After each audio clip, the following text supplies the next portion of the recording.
साईं राम। जय राधे श्याम। श्री साईं सच्चरित्र अध्याय 18-19। श्री हेमांत पंथ पर बाबा की कृपा कैसे हुई। श्री साठे और श्रीमती देशमुख की कथा। उत्तम विचारों को प्रोत्साहन, उपदेश में नवीनता, निंदा संबंधी उपदेश और परिश्रम के लिए मजदूरी। ब्रह्म ज्ञान हेतु लालायित एक धनी व्यक्ति के साथ बाबा ने किस प्रकार व्यवहार किया, इसका वर्णन हेमांत पंथ ने गत 2 अध्यायों में किया है। अब हेमांत पंथ पर किस प्रकार बाबा ने अनुग्रह कर उत्तम विचारों को प्रोत्साहन देकर उन्हें फलीभूत किया और आत्म उन्नति व परिश्रम के प्रतिफल के संबंध में किस प्रकार उपदेश किए, इनका इन 2 अध्यायों में वर्णन किया जाएगा। पूर्व विषय यह विदित ही है कि सद्गुरु पहले अपने शिष्य की योग्यता पर विशेष ध्यान देते हैं। उनके चित्त को किंचित मात्र भी डामाडोल न कर वे उपयुक्त उपदेश देकर उन्हें आत्म अनुभूति की ओर प्रेरित करते हैं। इस संबंध में कुछ लोगों का विचार है कि जो शिक्षा या उपदेश सद्गुरु द्वारा प्राप्त हो उन्हें अन्य लोगों में प्रसारित न करना चाहिए। उनकी ऐसी भी धारणा है कि उसे प्रकट कर देने से उसका महत्व घट जाता है। यथार्थ में यह दृष्टिकोण संकुचित है। सद्गुरु तो वर्षा ऋतु के मेघ सदृश हैं जो सर्वत्र एक समान बरसते हैं, अर्थात वे अपने अमृत तुल्य उपदेशों को विस्तृत क्षेत्र में प्रसारित करते हैं। प्रथमतः उनके सारांश को ग्रहण कर आत्मसात कर लें, फिर संकीर्णता से रहित होकर अन्य लोगों में प्रचार करें। यह नियम जागृत और स्वपन दोनों अवस्थाओं में प्राप्त उपदेशों के लिए है। उदाहरणार्थ बुद्ध कौशिक ऋषि ने स्वपन में प्राप्त प्रसिद्ध राम रक्षा स्त्रोत साधारण जनता के हितार्थ प्रकट कर दिया था। जिस प्रकार एक दयालु माता बालक के उपचारार्थ कड़वी औषधि का बलपूर्वक प्रयोग करती है, उसी प्रकार श्री साईं बाबा भी अपने भक्तों के कल्याणार्थ ही उपदेश दिया करते थे। वे अपनी पद्धति गुप्त न रख पूर्ण अस्पष्टता को ही अधिक महत्व देते थे। इसी कारण जिन भक्तों ने उनके उपदेशों का पूर्णतः पालन किया वे अपने ध्येय की प्राप्ति में सफल हुए। श्री साईं बाबा जैसे सद्गुरु ही ज्ञान चक्षुओं को खोलकर आत्मा की दिव्यता का अनुभव देने में समर्थ हैं। विषय वासनाओं से आसक्ति नष्ट कर वे भक्तों की इच्छाओं को पूर्ण कर देते हैं, जिसके फलस्वरूप ही ज्ञान और वैराग्य प्राप्त होकर ज्ञान की उत्तरोत्तर उन्नति होती रहती है। यह सब केवल उसी समय संभव है जब हमें सद्गुरु का सानिध्य प्राप्त हो तथा सेवा के पश्चात हम उनके प्रेम को प्राप्त कर सकें। तभी भगवान भी जो भक्त काम कल्पतरु हैं हमारी सहायतार्थ आ जाते हैं। वे हमें कष्टों और दुखों से मुक्त कर सुखी बना देते हैं। यह सब प्रगति केवल सद्गुरु की कृपा से ही संभव है, जो कि स्वयं ईश्वर के प्रतीक हैं। इसलिए हमें सद्गुरु की खोज में सदैव रहना चाहिए। अब हम मुख्य विषय की ओर आते हैं। श्री साठे एक महानुभाव का नाम श्री साठे था। काफट के शासन काल में कई वर्ष पूर्व उन्हें कुछ ख्याति प्राप्त हो चुकी थी। इस शासन का मुंबई के गवर्नर लॉर्ड रे ने दमन कर दिया था। श्री साठे को व्यापार में अधिक हानि हुई और परिस्थितियां प्रतिकूल होने के कारण उन्हें बड़ा धक्का लगा। वे अत्यंत दुखित और निराश हो गए और अशांत होने के कारण उन्हें घर छोड़कर किसी एकांत स्थान में वास करने का विचार करने लगे। बहुधा मनुष्यों को ईश्वर की स्मृति आपत्ति काल तथा दुर्दिनों में ही आती है। उनका विश्वास भी ईश्वर की ओर ऐसे ही समय में बढ़ जाता है। तभी वे कष्टों के निवारणार्थ उनसे प्रार्थना करने लगते हैं। यदि उनके पाप कर्म शेष न रहे हों तो भगवान भी उनकी भेंट किसी संत से करा देते हैं, जो उनके कल्याणार्थ ही उचित मार्ग का निर्देश कर देते हैं। ऐसा ही श्री साठे के साथ भी हुआ। उनके एक मित्र ने उन्हें शिरडी जाने की सलाह दी, जहाँ मन की शांति प्राप्त करने और इच्छा पूर्ति के निमित्त देश के कोने कोने से लोगों के झुंड आ रहे हैं। उन्हें यह विचार अति रुचिकर प्रतीत हुआ और सन 1917 में वे शिरडी आए। बाबा के सनातन पूर्व ब्रह्मादीप्तिमान निर्मल एवं विशुद्ध स्वरूप के दर्शन कर उनके मन की व्यग्रता नष्ट हो गई। उनका चित्त शांत एवं स्थिर हो गया। उन्होंने सोचा कि गत जन्मों के संचित शुभ कर्मों के फलस्वरूप ही आज मैं श्री साईं बाबा के पवित्र चरणों तक पहुँचने में समर्थ हो सका हूँ। श्री साठे दृढ़ संकल्प के व्यक्ति थे, इसलिए उन्होंने शीघ्र ही गुरु चरित्र का पारायण प्रारंभ कर दिया। जब एक सप्ताह में ही चरित्र की प्रथम आवृत्ति समाप्त हो गई, तब बाबा ने उसी रात्रि को उन्हें एक सौगंध दिया जो इस प्रकार है। बाबा अपने हाथ में चरित्र लिए हुए हैं और श्री साठे को कोई विषय समझा रहे हैं तथा श्री साठे सम्मुख बैठे ध्यान पूर्वक श्रवण कर रहे हैं। जब उनकी निद्रा भंग हुई तो सौपन को स्मरण कर वे बहुत प्रसन्न हुए। उन्होंने विचार किया कि यह बाबा की अत्यंत कृपा है, जो इस प्रकार अचेतना अवस्था में पड़े हुओं को जागृत कर उन्हें गुरु चरित्र का अमृत पान करने का अवसर प्रदान करते हैं। उन्होंने यह सौपन श्री काका साहिब दीक्षित को सुनाया और श्री साईं बाबा के पास प्रार्थना करने को कहा कि इसका यथार्थ अर्थ क्या है और क्या 1 सप्ताह का पारायण ही मेरे लिए पर्याप्त है अथवा उसे पुनः प्रारंभ करूं। श्री काका साहिब दीक्षित ने उचित अवसर पाकर बाबा से पूछा कि हे देव, उस दृष्टांत से आपने श्री साठे को क्या उपदेश दिया है?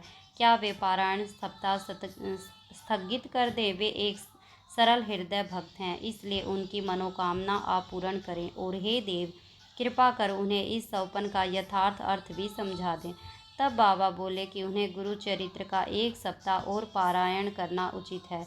यदि वे ध्यान पूर्वक पाठ करेंगे तो उनका चित्त शुद्ध हो जाएगा और शीघ्र ही कल्याण होगा। ईश्वर भी प्रसन्न होकर उन्हें भव बंधन से मुक्त कर देंगे। इस अवसर पर श्री हेमांड पंत भी वहां उपस्थित थे और बाबा के चरण कमलों की सेवा कर रहे थे।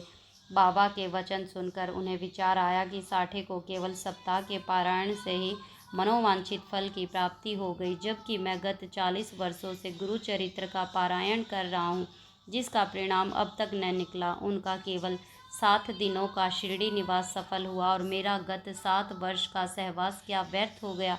चातक पक्षी के समान मैं सदा उस कृपाघन की राह देखा करता हूँ जो मेरे ऊपर अमृत वर्षा करे। वे कब मुझे अपने उपदेश देने की कृपा करेंगे? ऐसा विचार उनके मस्तिष्क में आया ही था कि बाबा को सब ज्ञात हो गया। ऐसे भक्तों ने सदैव ही अनुभव किया है कि उनके समस्त विचारों को जानकर बाबा तुरंत कुविचारों का दमन कर उत्तम विचारों को प्रोत्साहित करते थे। हेमांड पंत का ऐसा विचार जानकर बाबा ने तुरंत आज्ञा दी कि श्यामा के यहाँ जाओ और कुछ समय उनसे वार्तालाप कर 15 रुपये दक्षिणा ले आओ। बाबा को दया आ गई, इसी कारण उन्होंने ऐसी आज्ञा दी। उनकी अवज्ञा करने का साहस भी किसे था। श्री हेमांड पंत शीघ्र श्यामा के घर पहुँचे। इस समय पर श्यामा स्नान कर धोती पहन रहे थे। उन्होंने बाहर आकर हेमांड पंत से पूछा कि आप यहाँ कैसे? जान पड़ता है कि आप मस्जिद से ही आ रहे हैं, तथा आप ऐसे व्यथित और उदास क्यों हैं? आप अकेले ही क्यों आए हैं? आइए, बैठिए, थोड़ा विश्राम तो करिए। जब तक मैं पूजा आदि से भी निवृत्त हो जाऊं, तब तक आप कृपा करके पान आदि लें। इसके पश्चात ही हम और आप सुखपूर्वक वार्तालाप करेंगे। ऐसा कहकर वह भीतर चले गए। दालान में बैठे बैठे हेमांड पंत की दृष्टि अचानक खिड़की पर रखी नाथ भागवत पर पड़ी। नाथ भागवत श्री एकनाथ द्वारा महाभागवत के 11वें स्कंद पर मराठी भाषा में की हुई एक टीका है।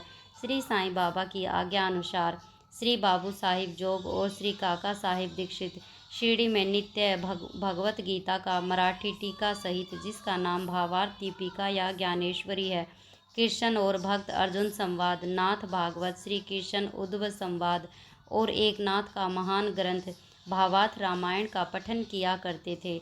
जब भक्तगण बाबा से कोई प्रश्न पूछने आते तो वे कभी आंशिक उत्तर देते और कभी उनको उपयुक्त भागवत तथा प्रमुख ग्रंथों का श्रवण करने को कहते, जिन्हें सुनने पर भक्तों को अपने प्रश्नों के पूर्णतः संतोषप्रद उत्तर प्राप्त हो जाते थे। श्री हेमांड पंत भी नित्य प्रति नाथ भागवत के कुछ अंशों का पाठ किया करते थे। आज प्रातः मस्जिद को जाते समय कुछ भक्तों के सत्संग के कारण उन्होंने नित्य नियमानुसार पाठ अधूरा छोड़ दिया था। उन्होंने जैसे ही वह ग्रंथ उठाकर खोला तो अपने अपूर्व भाग का पृष्ठ सामने देखकर उनको आश्चर्य हुआ।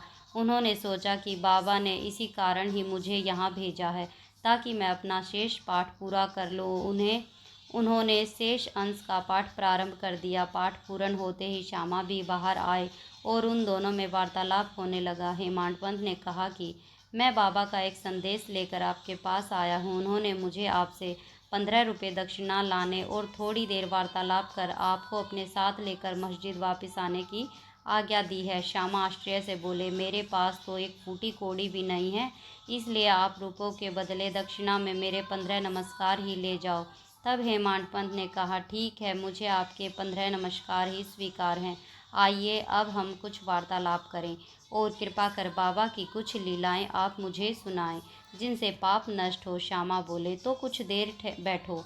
इस ईश्वर बाबा की लीला अद्भुत है। कहाँ मैं एक अशिक्षित देहाती और कहाँ आप एक विद्वान। यहाँ आने के पश्चात तो आप बाबा की अनेक लीलाएं स्वयं देख ही चुके हैं, जिनका अब मैं आपके समक्ष कैसे वर्णन कर सकता हूँ। अच्छा, यह पान सुपारी तो खाओ, तब तक मैं कपड़े पहन लूँ। थोड़ी देर में श्यामा बाहर आए और फिर दोनों में इस प्रकार वार्तालाप होने लगा। श्यामा बोले, इस परमेश्वर बाबा की लीलाएं अगाध हैं, जिनका कोई पार नहीं। वे तो लीलाओं से अलिप्त रहकर सदैव विनोद किया करते हैं। इसे हम अज्ञानी जीव क्या समझ सकें। बाबा स्वयं ही क्यों नहीं कहते, आप सरीखे विद्वान को मुझ जैसे मूर्ख के पास क्यों भेजा है। उनकी कार्य प्रणाली ही कल्पना के परे है। मैं तो इस विषय में केवल इतना ही कह सकता हूँ कि वे लौकिक नहीं हैं। इस भूमिका के साथ ही साथ श्यामा ने कहा कि अब मुझे एक की स्मृति हो आई है, जिसे मैं व्यक्तिगत रूप से जानता हूँ। जैसी भक्त की निष्ठा और भाव होता है, बाबा भी उसी प्रकार उनकी सहायता करते हैं। कभी कभी तो बाबा भक्त की कठिन परीक्षा लेकर ही उसे उपदेश दिया करते हैं। उपदेश शब्द सुनकर साठे के गुरु चरित्र पारायण की घटना का तत्काल ही स्मरण करके हेमांड पंत को रोमांच हो आया। उन्होंने सोचा, कदाचित बाबा ने मेरे चित्त की चंचलता नष्ट करने के लिए ही मुझे यहाँ भेजा है।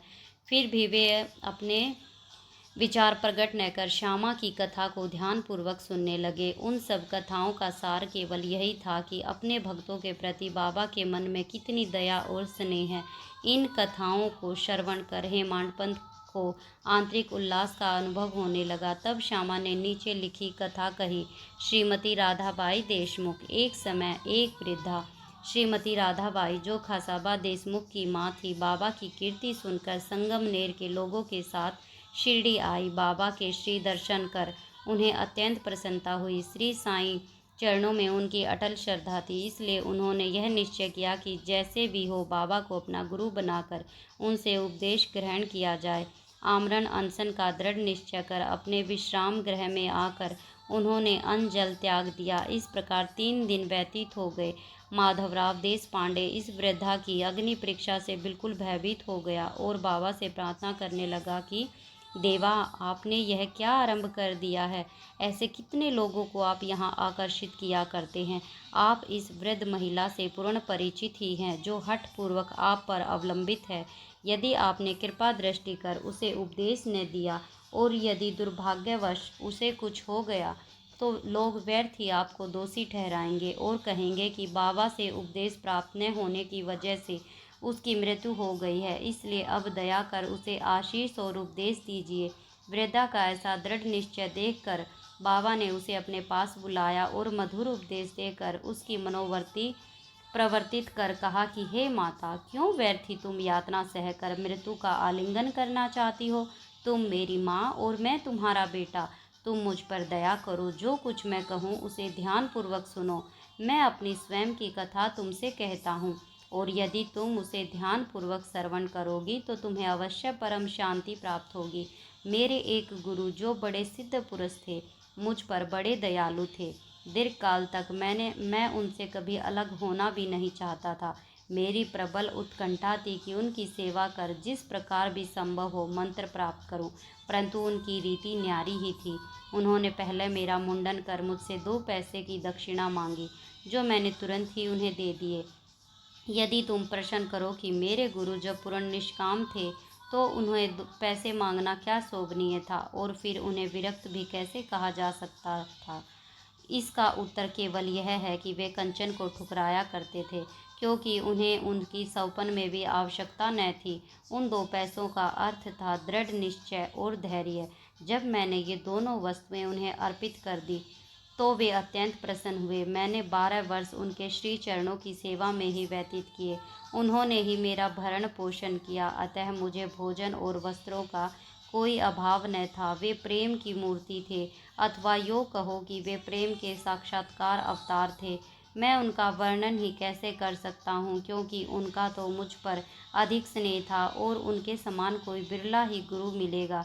जब मैं उनकी ओर निहारता तो मुझे ऐसा प्रतीत होता था कि वे गंभीर मुद्रा में ध्यान मग्न हैं, और तब हम दोनों आनंदित हो जाते थे।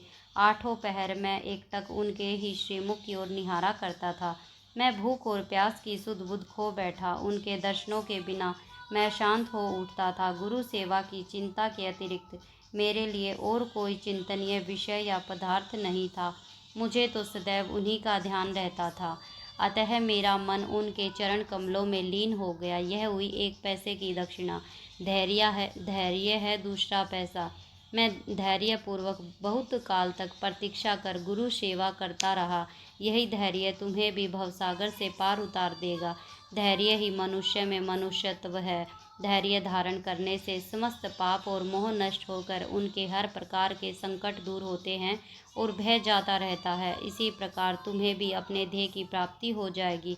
धैर्य तो गुणों की खदान व उत्तम विचारों की जननी है। निष्ठा और धैर्य 2 जुड़वा बहनों के समान ही है, जिसमें परस्पर प्रगाढ़ प्रेम है। मेरे गुरु मुझसे किसी वस्तु की आशंका न रखते थे। उन्होंने कभी मेरी उपेक्षा न की, वरन सदैव रक्षा करते रहे।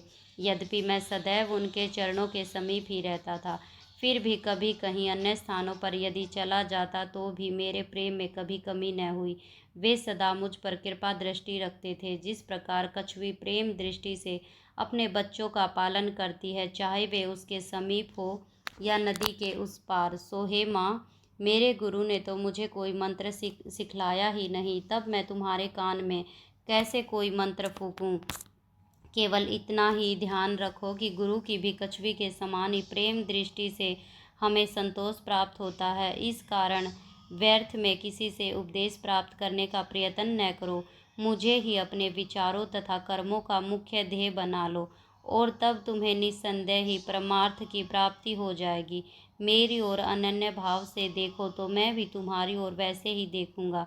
इस मस्जिद में बैठकर मैं सत्य ही बोलूँगा कि किन्हीं साधनाओं या शास्त्रों के अध्ययन की आवश्यकता नहीं, वरन केवल गुरु में विश्वास ही पर्याप्त है।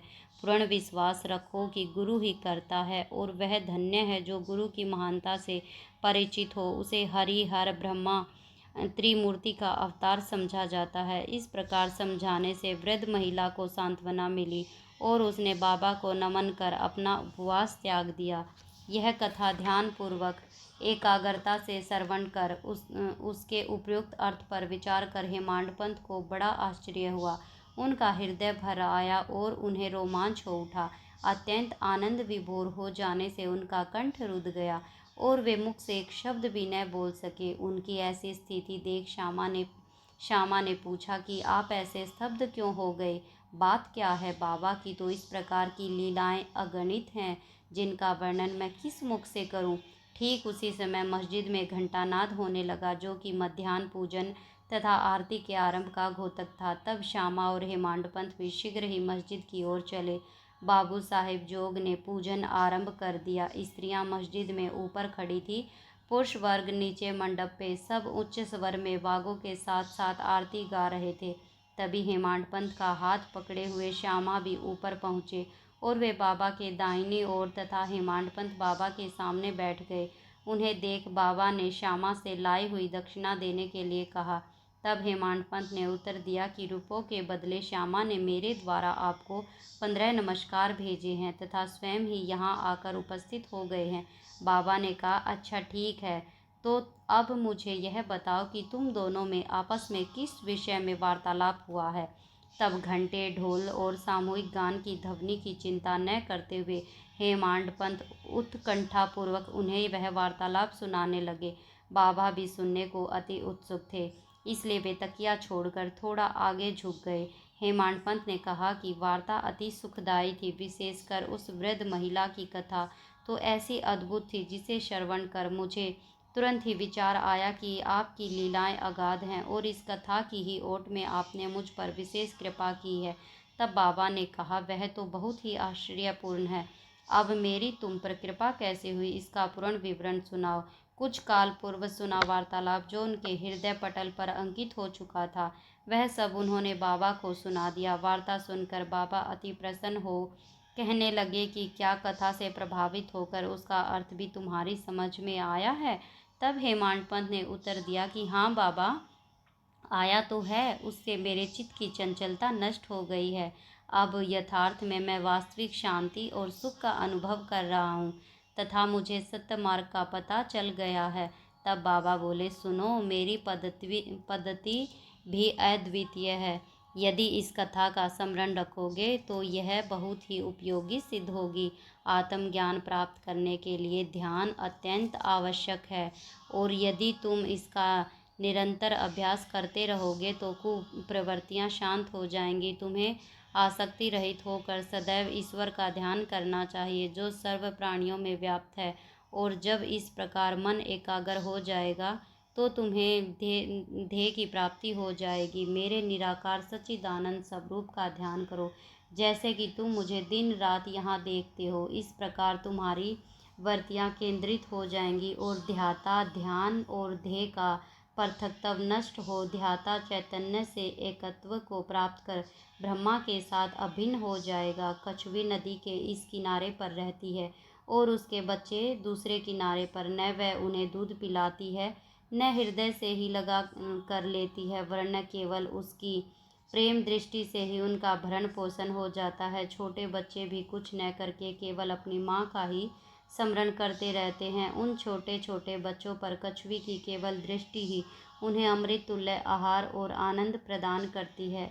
ऐसा ही गुरु और शिष्य का संबंध है। बाबा ने ये अंतिम शब्द कहे ही थे कि आरती समाप्त हो गई। सबने उच्च स्वर से श्री सच्चिदानंद सतगुरु साईनाथ महाराज की जय बोला।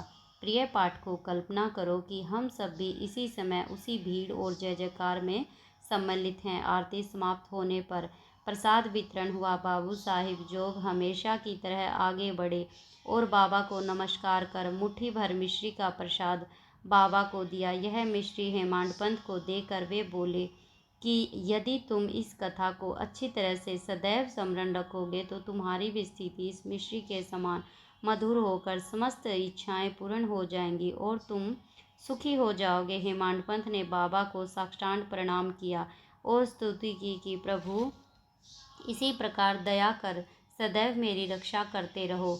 तब बाबा ने आशीर्वाद देकर कहा कि इन कथाओं को श्रवण कर नित्य मनन तथा निधि ध्यान आसन कर तत्व ग्रहण करो। तब तुम्हें ईश्वर का सदा स्मरण और ध्यान बना रहेगा। वह स्वयं तुम्हारे समक्ष अपने स्वरूप को प्रकट कर देगा। प्यारे पाठकों, हेमांड पंथ को उस समय मिश्री का प्रसाद भली भांति मिला, जो आज हमें इस कथामृत के पान करने का अवसर प्राप्त हुआ। आओ हम भी उस कथा का मनन करें तथा उसका सार ग्रहण कर बाबा की कृपा से सदैव स्वस्थ और सुखी हो जाएं। 19वें अध्याय के अंत में हेमांड पंथ ने कुछ और विषयों का वर्णन किया है जो यहाँ दिए जाते हैं। अपने बर्ताव के संबंध में बाबा का उपदेश। नीचे दिए गए अमूल्य वचन सर्वसाधारण भक्तों के लिए हैं और यदि उन्हें ध्यान में रखकर आचरण में लाया गया तो सदैव ही कल्याण होगा। जब तक किसी से कोई पूर्व नाता या संबंध न हो तब तक कोई किसी के समीप नहीं जाता। यदि कोई मनुष्य या प्राणी तुम्हारे समीप आए तो उसे घृणा से न ठुकराओ, उसका स्वागत कर आदर पूर्वक बर्ताव करो। यदि तृषित को जल, क्षुधा पीड़ित को भोजन, नंगे को वस्त्र और आगुंतक को अपना दालान विश्राम करने को दोगे तो भगवान श्री हरि तुमसे निसंदेह प्रसन्न होंगे। यदि कोई तुमसे द्रव्य याचना करे और तुम्हारी इच्छा देने की न हो तो न दो, परंतु उसके साथ अभद्र व्यवहार न करो। तुम्हारी कोई कितनी ही निंदा क्यों न करे, फिर भी कटु उत्तर देकर तुम उस पर क्रोध न करो। यदि इस प्रकार ऐसे प्रसंगों से सदैव बचते रहे तो यह निश्चित है कि तुम सुखी रहोगे। संसार चाहे उलट पलट हो जाए, परंतु तुम्हें स्थिर रहना चाहिए। सदा अपने स्थान पर दृढ़ रहकर गतिमान दृश्य को शांतिपूर्वक देखो। एक को दूसरे से अलग रखने वाले भेद की दीवार नष्ट कर दो, जिससे तुम अपना मिलन पथ सुगम हो जाए। द्वैत भाव ही भेद वृत्ति है जो शिष्य को अपने गुरु से पृथक कर देती है। इसलिए जब तक इसका नाश न हो जाए तब तक अभिन्नता प्राप्त करना संभव नहीं है। अल्लाह मालिक अर्थात ईश्वर ही सर्वशक्तिमान है, उसके सिवा अन्य कोई संरक्षण करता नहीं है। उनकी कार्य प्रणाली अलौकिक, अनमोल और कल्पना से परे है। उनकी इच्छा से ही सब कार्य होते हैं। वे ही मार्ग प्रदर्शन कर सभी इच्छाएं पूर्ण करते हैं। ऋणानुबंधन के कारण ही हमारा समागम होता है, इसलिए हमें परस्पर प्रेम कर एक दूसरे की सेवा कर सदैव संतुष्ट रहना चाहिए। जिसने अपने जीवन का ध्येय पा लिया वही धन्य और सुखी है। दूसरे तो केवल कहने को ही जब तक प्राण है तब तक ही जीवित हैं। उत्तम विचारों को प्रोत्साहन। यह ध्यान देने योग्य बात है कि श्री साईं बाबा सदैव उत्तम विचारों को प्रोत्साहन दिया करते थे। इसलिए यदि हम प्रेम और भक्ति पूर्वक अनन्य भाव से उनकी शरण जाएं, तो हमें अनुभव हो जाएगा कि वे अनेक अवसरों पर हमें किस प्रकार सहायता पहुंचाते हैं। किसी संत का कथन है कि यदि प्रातःकाल तुम्हारे हृदय में कोई उत्तम विचार उत्पन्न हो, यदि तुम उसका स्मरण दिन भर करो, वह तुम्हारा विवेक अत्यंत विकसित और चित्त प्रसन्न कर देगा। हेमाड पंथ भी इसका अनुभव करना चाहते थे, इसलिए इस पवित्र शिरडी भूमि पर अगले गुरुवार के समूचे दिन नाम स्मरण और कीर्तन में ही व्यतीत करूं, ऐसा विचार कर वे सो गए। दूसरे दिन प्रातःकाल उठने पर उन्हें सहज ही राम नाम का स्मरण हो आया, जिससे वे प्रसन्न हुए और नित्य क्रम समाप्त कर कुछ पुष्प लेकर बाबा के दर्शन करने गए। जब वे दीक्षित वाड़े पर पार कर बूटी वाड़े के समीप से जा रहे थे, तो उन्हें एक मधुर भजन की ध्वनि जो मस्जिद की ओर से आ रही थी सुनाई पड़ी। एक नाथ का यह भजन औरंगाबाद कर मधुर लय पूर्ण बाबा के समक्ष गा रहे थे। गुरु कृपा अंजन पायो मेरे भाई, राम बिना कुछ मानत नाही। अंदर रामा बाहर रामा, सपने में देखत सीता रामा। जागत रामा सोवत रामा, जहाँ देखे वहीं पूरन कामा। एका जनार्दनी अनुभव नीका, जहाँ देखे वहाँ राम सरीका। भजन अनेक हैं, परंतु विशेषकर यह भजन ही क्यों औरंगाबाद कर ने चुना? क्या यह बाबा द्वारा ही संयोजित विचित्र अनुरूपता नहीं है? और क्या यह हेमाड पंथ के पिछले दिन अखंड राम नाम स्मरण के संकल्प को प्रोत्साहन देना नहीं है? तब इन सभी संतों का इस संबंध में एक ही मत है और सभी राम नाम के जाप को प्रभावकारी तथा भक्तों की इच्छा पूर्ति और सभी कष्टों से छुटकारा पाने के लिए इसे एक अमोघ उपाय बतलाते हैं। निंदा संबंधी उपदेश देने के लिए किसी विशेष समय या स्थान की प्रतीक्षा न कर बाबा यथा योग्य समय पर स्वतंत्रता पूर्वक उपदेश दिया करते थे। एक बार एक भक्त ने बाबा की अनुपस्थिति में दूसरे लोगों के सम्मुख किसी की निंदा की। गुणों की अपेक्षा कर उसने अपने भाई के दोषारोपण में इतने बुरे कटु वाक्यों का प्रयोग किया कि सुनने वालों को भी उसके प्रति घृणा होने लगी। बहुधा देखने में आता है कि लोग व्यर्थ ही दूसरों की निंदा कर झगड़ा और बुराइयां उत्पन्न करते हैं। संत तो निंदा को दूसरी ही दृष्टि से देखा करते हैं। उनका कथन है कि शुद्धि के लिए अनेक विधियों में मिट्टी जल साबुन पर्याप्त हैं, परंतु निंदा करने वालों की उपयोगिता भिन्न ही होती है। वे दूसरों के दोषों को केवल अपनी जीवा से ही दूर करते हैं और इस प्रकार वे दूसरों की निंदा कर उनका उपकार ही किया करते हैं, जिसके लिए वे धन्यवाद के पात्र हैं। निंदक को उचित मार्ग पर लाने के लिए साईं बाबा की पद्धति सर्वदा ही भिन्न थी। वे तो सर्वज्ञ थे ही, इसलिए उस निंदक के कार्य को वे समझ गए। मध्याह्न काल में जब लेंडी शिरडी गांव के पास से बहने वाला नाला के समीप उससे भेंट हुई, तब उन्होंने विष्ठा खाते हुए एक सुअर की ओर उंगली उठाकर उनसे कहा कि देखो वह कितने प्रेम पूर्वक विष्ठा खा रहा है। तुम जी भरकर अपने भाइयों को सदा अपशब्द कहा करते हो और यह तुम्हारा आचरण भी ठीक उसी के सदृश ही है। अनेक शुभ कर्मों के परिणाम स्वरूप ही तुम्हें मानव तन प्राप्त हुआ, इसलिए यदि तुमने इसी प्रकार आचरण किया तो शिरडी तुम्हारी सहायता ही क्या कर सकेगी। भक्त ने उपदेश ग्रहण कर लिया और वहां से चला गया। इस प्रकार प्रसंगानुसार ही वे उपदेश किया करते थे।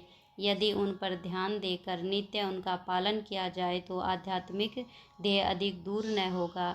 एक कहावत प्रचलित है, यदि मेरा श्री हरि होगा तो वह मुझे चारपाई पर बैठे बैठे ही भोजन पहुंचाएगा। यह कहावत भोजन और वस्त्र के विषय में सत्य प्रतीत हो सकती है, परंतु यदि कोई इस पर विश्वास कर आलस्यवश बैठा रहे तो वह आध्यात्मिक क्षेत्र में कुछ भी प्रगति न कर उल्टे पतन के घोर अंधकार में निमग्न हो जाएगा।